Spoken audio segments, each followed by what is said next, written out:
Mhm. Hi, everybody. I am so happy to be here again with Take Two for my talk with Melissa DaSilva. We did this last week and we had some issues with echoing, really bad echoing during our conversation. So we are doing it again for you. I'm really excited to be here with Melissa. I always love talking to her. She is the author of a wonderful book called The Profitable Private Practice. And this book is written for therapists who want to have a profitable therapy practice, but I think it's a wonderful book for anybody who is an entrepreneur who wants to grow their business and have a successful, profitable business. So coaches, speakers, authors, entrepreneurs, anybody who has the desire to become more profitable while also not running themselves completely into the ground. Melissa has so much wisdom to share with us. So I'm really, really happy to be here with Melissa today. Welcome, Melissa. Thank you. I'm so happy to be here because I always wanted to be your number one student. Yes. Well, so my program that Melissa wrote her book as part of is the 90-day book breakthrough program. And everybody else besides Melissa, who I've talked to, have said only 90 days to write a whole book. That sounds impossible. How am I going to do that? Melissa said, I want to finish early. I'm going to do it in less than 90 days. And she did. She was amazing. Mm-hmm. So she is definitely my star shining example student. And I'm so happy to have you as my first interview in my series of interviews with authorpreneurs. And I have to say, your 30-day book breakthrough, it really opened up something for me too, because I never thought that I would be an author. And now I'm just like itching to write books about everything now. So, I am so glad to hear it. Yeah. It's just really like broke through. And like now I'm trying to write a fiction book and learning about how to develop characters and things like that. So it's really inspired me. Oh, that's wonderful. I love hearing that. Well, maybe you could talk a little bit before we get into, hey, Brutus. All right. Before we get into your actual book and what it's about and the lessons you have, I would love to hear a little bit about the process of writing your book. Hold on a second. That's okay. Hey. Nope. Shh. He doesn't talk all day long. You're going to go to Grammy. All right, stop. Ooh, it's somebody going to poop in my yard. I know it. The good thing about Zoom is that you can cut this out. Yes, or we just have this real life. Real life, yes. Real life. Okay. Oh, perfect. Just wanted to be interviewed. Yes. He's got his haircut for the summer. Oh, so cute. Hello. Hello. So did you want to talk a little bit about, just the process of writing the book, the challenges that you overcame, and just kind of what that was like for you? Uh-oh, I think you're muted, Melissa. There, now you're back. Okay. With Brutus. Yeah, Brutus. So some of the things that occurred when I was doing this process was I realized that my hang up on being a writer was around not being able to spell and having an undiagnosed like dyslexia type of situation. And I'm even still friends with my fourth grade teacher who still had to correct all my papers in grad school. And so to think that I would even be thinking about writing a book is just something that's, it was a real big goal for me. And I didn't even realize it until you had contacted me.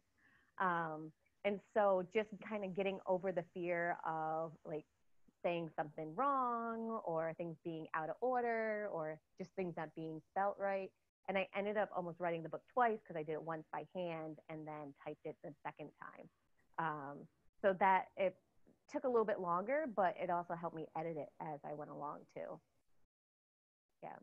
Yeah, I'm glad you touched upon that part of your process because you were so great about using something that felt more natural to you and that worked better for you. And so one of our first conversations, you said how it felt a lot easier to write by hand for that first draft and then transfer it to the computer. And so I think a good lesson there for anyone listening is, I think sometimes people will think, oh, I have to write in a certain way. And it's about what works for you. And then also not worrying too much about the spelling and the grammar and the punctuation, like all of that can be fixed later. And that's what an editor is for. Yes. And being able, like, your ideas and your voice, those are the things that are most important to get out on the page. And I also found that I had to figure out where I felt most comfortable writing. Like I couldn't, like a place. Yeah, I couldn't just sit at 12 in the afternoon and just start writing. That just didn't work for me. It had to be before bed. Like I had to lay in bed and just write there. And that's when I do any of my writing now, is just in bed before sleep. I love that. So much, it just flows out because I have nothing else that I'm thinking about at that time. That's great. Yeah. And we talk in the program, one of the early things is trying to create a writing ritual and make it something that feels actually as fun as possible or relaxing as possible. And I love too that I feel like you had the structure, like you created this outline at the very beginning. You knew exactly what you wanted to say. You had all the information, but then you also, the way that you wrote, I think was very, it flowed out of you very creatively. So you did it before bed, you did it by hand. So you kind of had both the structure and then also the creative part of it. And I love that you're writing fiction now, Brutus. Yeah. I just have like all these stories because I'm a very visual person. So I have all these stories that just constantly go through my head, and being a therapist too, like there are characters that are just created. And so I just have to get them out. And so now I'm like working on, creating these other characters. And what I'm finding is like now, okay, I know I'm over the dyslexia stuff. I'm over the spelling stuff. Now I need to know like more synonyms. Like, how many times can I say good? Yeah. And that can come later too. Like sometimes what I'll do is I'll just, write a word like good. And then I'll know that I'm going to come back later and use my thesaurus or find a different word for that. Perfect. Yeah. So it's interesting how like I've evolved into like different areas where I find like I get hung up on. Yeah. Yeah. And that's a good thing too to bring up is I think, I don't know if it's the same way with being a therapist, but being a writer, I think people sometimes have the idea that there will be a point in time where they're going to have it all figured out and it's going to be really easy. And that's not the case. With every book you write, there's going to be things that are challenging and things you don't know and things that you feel doubtful about. So it's just part of the process. And so I love that you found a way to work through those challenges. I have no doubt this is just the first of so many books that you're going to write. Well, and now I see why like Stephen King lives in a cabin like out in the woods, because you just get in your own head and then you just want to stay there and get that out on paper and like really build these stories. And it was funny the other day because I also write on my deck in the summertime. Like I have a swinging lounge and I write on the deck. And I was just sitting there and I had these two characters and they're in the bathroom and they're washing their hands. And I'm like, where do we go now? And then I almost felt like it was like the Mario Brothers, if you stood there too long, they just kind of bop up and down. And so like the characters in my head are just like bopping up and down, waiting for the next scene. and so it's fun. Coming to life. Because they take on a life of their own, where it's you're the author, you're still guiding them, but they also sort of have this will of their own where they feel like real people in a sense. Yeah, absolutely. And, they're kind of loosely based on people that I know. And so and not my clients, but like people I've met in life. And so, they really do take on this personality. That's so great.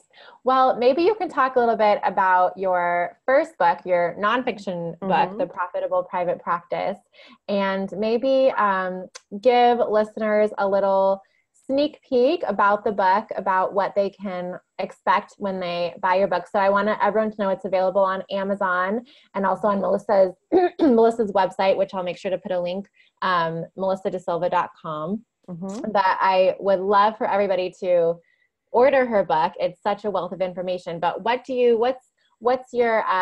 main thing that you often talk to people about with introducing them to the book? Well, the book actually came out of people asking me the same questions over and over again. And so one of the questions was like, how do you get so many clients? in such a short amount of time.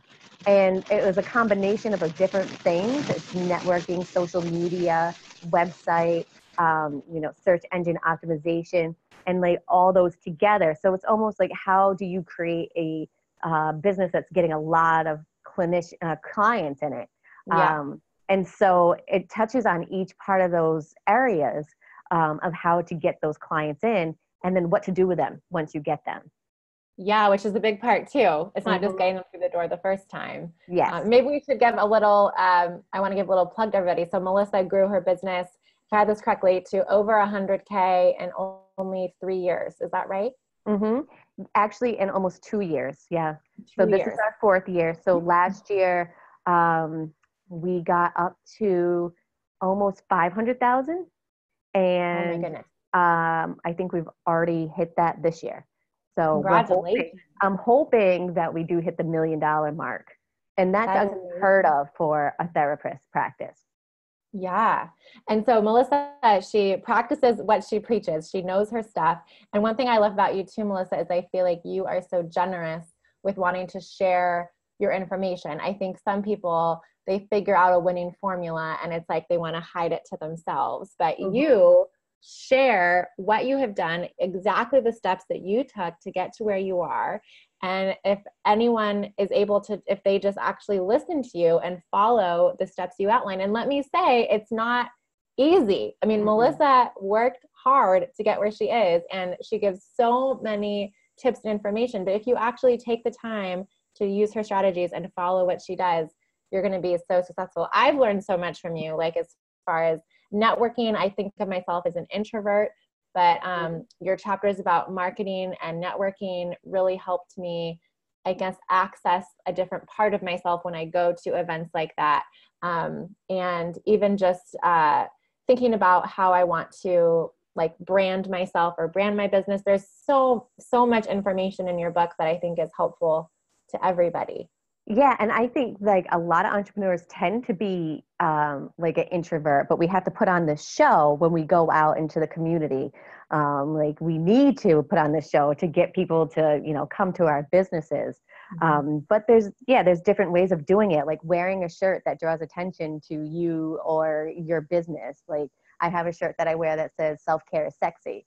And then, I'll wear it to the flea market and people will comment on it. Or I'll wear a t-shirt that says proud therapist with a heart that has a rainbow, because we really cater to the LGBTQ plus community. So it's like figuring out what you can do without doing like the same thing as everybody else. And one of the things that I found really useful was putting your picture on a business card. Like when you go out there, people are going to remember your business card because your face is on it. And I know a lot of people will say like, oh, I take terrible pictures. Well, that's why we have professional photographers and Photoshop. Yeah. Yes. I love that tip. And that's such a great example of what is in your book, because it's very simple. It's very concrete. It's easy to do, but I think a lot of people, they wouldn't necessarily think of doing that, but it can make such a big difference. You go in your book also about creating website, social media, and also for the therapists that are listening, you go into a bunch of stuff about insurance, HIPAA compliance. There's a lot of information taking you through the ins and outs of those things, with a lot of common mistakes that people make when they're starting out, that it's like you're helping them not having to learn from the experience of making those mistakes. Which I did. So everything that's in the book, it's like I did it wrong the first time and then figured it out the second time around. Yeah. And still learning as I go along. Yeah. Yeah. So what do you think your next book is going to be besides the fiction? Well, I think that it would probably be the profitable private group practice or something like that. So like now that we've got this private practice, it's just you're still trading dollars for hours. And if you want to be able to make more than that, you need to start thinking about the group practice, how to do the percentage split and the things that go into working with people who are under you as contractors, because that brings in a whole different aspect to the job. Like everybody has a different personality. A lot of therapists are, dealing with their own trauma and their own mental health, and that comes into play too. And so worrying about how to deal with clinicians that are having difficulty with that, but then also thinking about the business side of things. Yeah. So I think that will probably be the next book.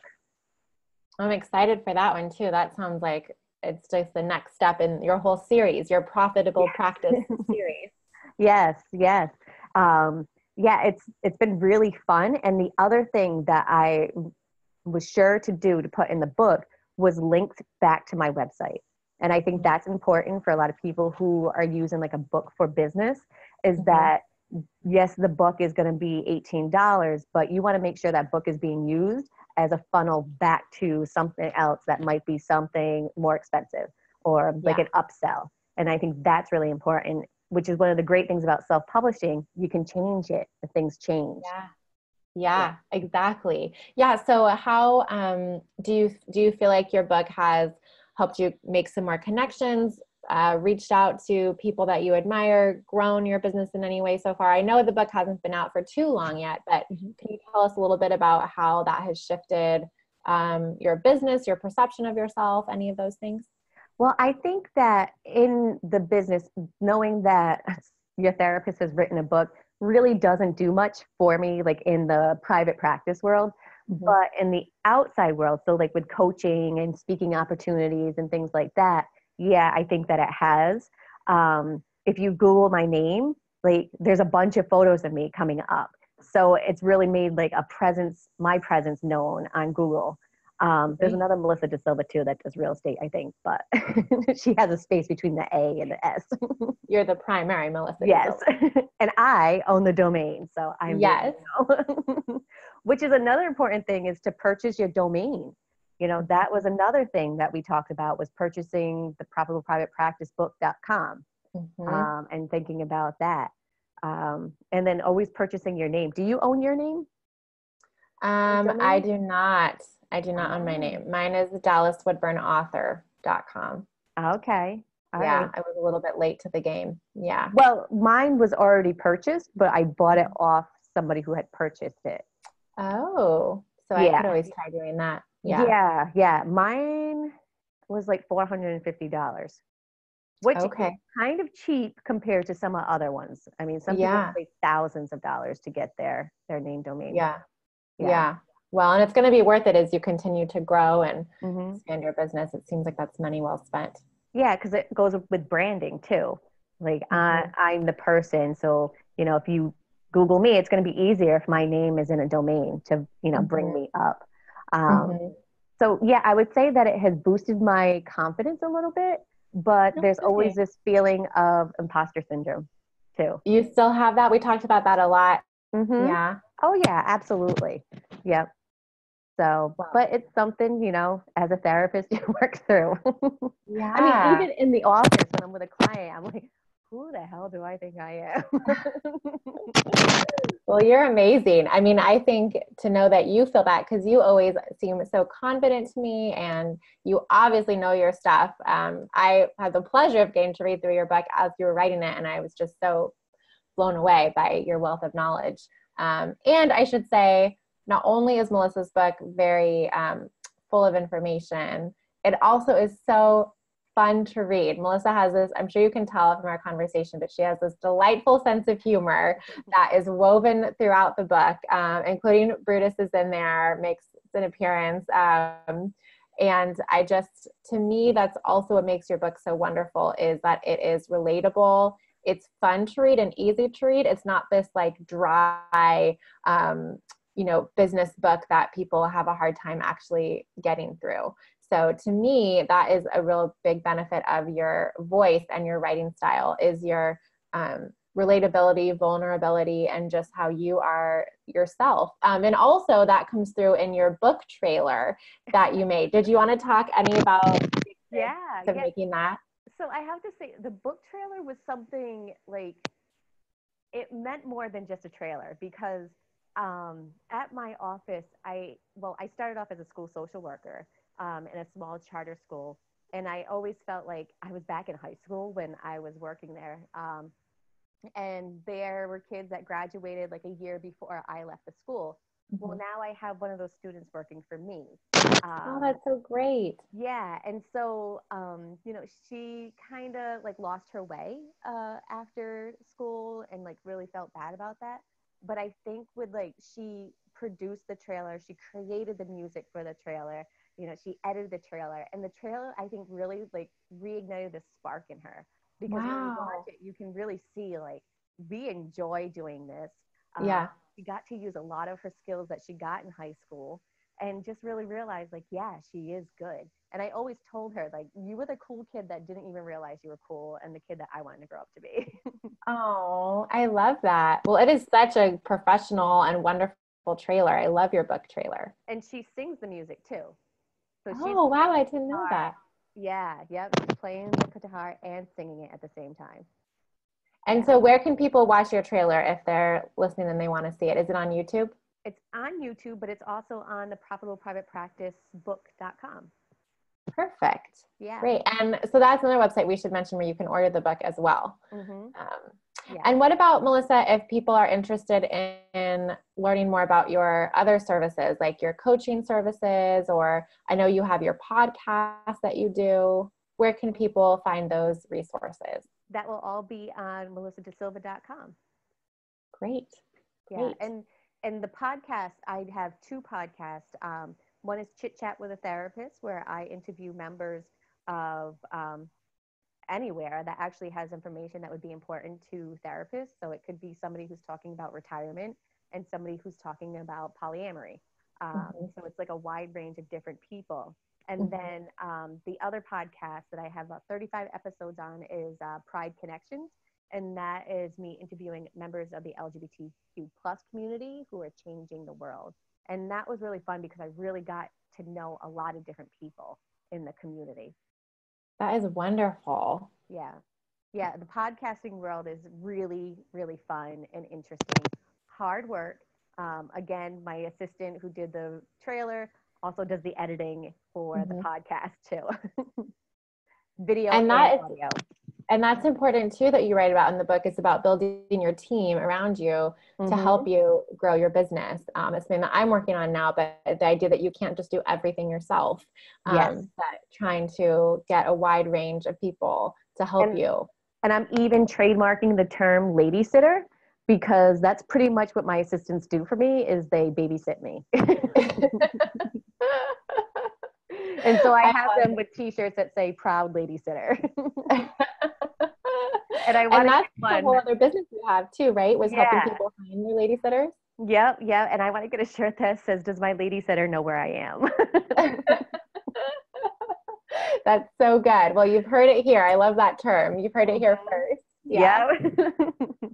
Yeah. So we have fun. And that's another reason why I want to start the private practice as a group too, is to offer a place for people to have a place where people want to go to work and have fun and have this sense of community at work.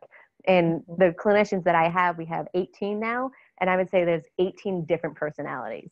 Wow. Yeah, and Shady and Selena are like the hub. They keep everything moving. And it's hard for me to remember that they're both like 23 and 22. Wow, that's great. Yeah, you need to write that book, though, your next book about the group practice, because that seems like so many hurdles to get that started and growing and thriving. And one thing I wanted to mention that you addressed in the first book is not burning out, not putting in, hundreds of hours each week, but instead creating the schedule and the life and the lifestyle that you want for yourself. Do you have any tips you wanted to share in regards to that point? Yeah, I think everybody needs to kind of figure out their own thing of like what they do to not burn out, or if you've reached that point, to figure out what your escape strategy is. Last September, I just hit a wall and I said, like, I got to get out of here. And the next day I booked a trip to Las Vegas and just like hung out in the room, worked on the book, paid some penny slots by myself. And then, I was ready to come back. So just knowing like where you're going to escape and refresh. I also do art too. So I will really get into the art stuff. We don't have a dining room. We actually have an art room. We're actually in it right now. Oh, neat. Yes, I have art right here. This is what I work on in between sessions. Oh, that's beautiful. Yeah. So, and then I kind of go into a different world where other ideas come up. So it's like you have to slow down your brain, and then it allows other great things to come out of it. Mm-hmm. So it's really important to have that in place before it happens. And I also realized as growing the business, if you find that you have nothing else to talk about with your family or with your partner and it's about the business, you probably should be doing something else too. Yeah, that's a good little barometer for people to think about if they're maybe on the road to burnout or very close to it. Mm-hmm. Yeah. Yeah. Because I would notice my husband's not even paying attention to me. How many times he's going to hear about the insurance companies? Well, Melissa, I always love talking to you. I feel like I could talk with you all day, and it was just such a joy to have you in my program as my client. Do you have any thoughts for why you think it's helpful to be in a program like this to get your book done, especially maybe your first book, if anyone's watching and they think, I want to be an author, but I have no idea how, or I don't think that I could do this. What would you say to those people? I think that writing any book, like from now that I'm an author, Mm-hmm. like in these author like Instagram groups or whatever, it sounds like when you don't have accountability, that book can take years and years and years to write. Or you've got 2 or 3 going at the same time. So it sounds like, a coach for this type of project is probably necessary for most people who are writing. Because again, you probably have that imposter syndrome of like, who's going to read this? It's going to be crap. And, just having like, every week, if I'm spending this money, I'm going to make sure you're getting something. And, Yeah. And I want to get it done faster so I can get more out of you during that 3 months. Yes, exactly. I think the accountability is huge, Mm-hmm. even for myself as well. Like I have people that I send my pages to, and just knowing that someone is waiting to read them is so huge as far as getting through writer's block or getting past any of those doubts and fears that come up. Yeah. And I remember when I had difficulty with the whole insurance stuff because I was going through the muck of it at the same Mm-hmm. time. And, you reassured me like, it's okay. You don't have to write about it right now. And Yeah. then at the end, you're like, do you think it's time? Yeah. Okay. Go back. Yeah. Yeah. Yeah. Yeah. So I would say, I mean, I have referred lots of people to you, who anybody says like, do you know of a writing coach? And I'm like, yes, I do. Oh, thank you. That's the best compliment. Yeah. Yeah. I And mean, anyone who comes to me that knows you, I always think, okay, this person is going to be on the ball and actually, get their work done. mm-hmm. Yes. Yes. Go getters. Well, thank you so much, Melissa. Is there anything else that you wanted to share before we sign off? No, but I'm just so happy and proud to be your number one interviewee. Yes, you are just my amazing client. I use you as my example. When people tell me, oh, there's no way I can do it, I say, well, Melissa, she did it in less than 90 days and her Yes. book is amazing. And she had all this other stuff going on at the time. You never made excuses. You just put in the time and put in the effort and wrote this amazing book. So I want to tell people again, you can go to theprofitableprivatepracticebook.com, melissadasilva.com. Amazon.com. Your book is available Mm-hmm. there. Yep. And please check out Melissa's book, her podcasts. It is such a great resource for anyone who wants to grow their business. Yep. Thank you so much. Thank you. Bye. Bye.